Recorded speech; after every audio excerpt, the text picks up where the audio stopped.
Advice and information from the experts. This is Ask the Expert. Here's Rob Carnie. Getting ready for winter. I want to ask the expert with Greg Marcyniuk at Heritage Insurance, not just getting ready for winter for all of us, but specifically for those who manage and own businesses. Greg?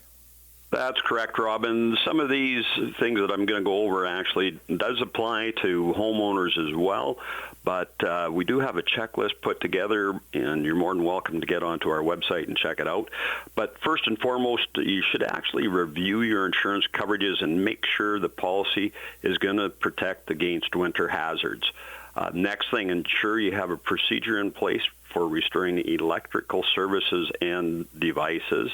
As well, establish a system for relocating salvageable stock and supplies. Definitely a great idea to create a disaster supply kit that includes, salt if you've got any ice, and of course sand to go out and don't forget about good old snow shovels. Account for high-risk situations like frozen pipes, broken heating systems, and as well identify who's responsible for keeping your equipment in good working order, as well as snow and ice removal. And if you are renting from an actual landlord, make sure you have an arrangement as to who's going to remove that snow. And if you do own, I always suggest hiring a snow removal contractor to keep your driveways and doorways and roofs as necessary clear. Determine what equipment needs to be protected from freezing. And if you've got areas you may need to put portable heaters in if they have been prone to freezing in the past. As well, you should seal and insulate areas where cold air can enter. Repair any walls, windows, and roofs so you can prevent any drafts, Rob.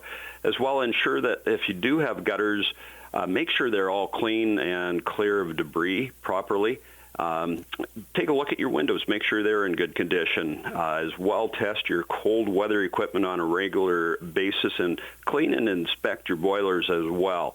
You should always monitor your building temperatures throughout and do that on a regular basis. If you happen to be where you have any trees, make sure you trim them away from your building.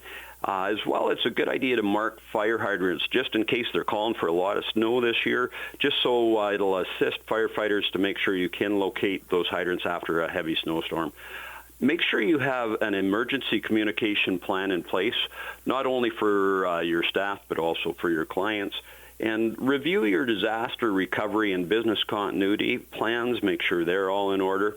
And a great idea is ensure that your water shutoffs are properly labeled and accessible. Make sure people can get in case there is something that does break. And a great idea is to have a list of important contacts on hand, and including their names, phone numbers, heating, plumbing, and as well as emergency personnel.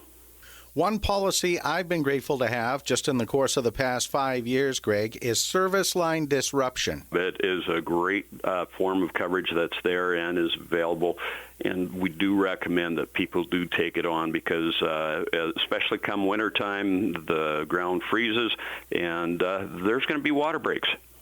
If you'd like to review these tips, you can do it online or drop in and see the fine folks at Heritage Insurance in person.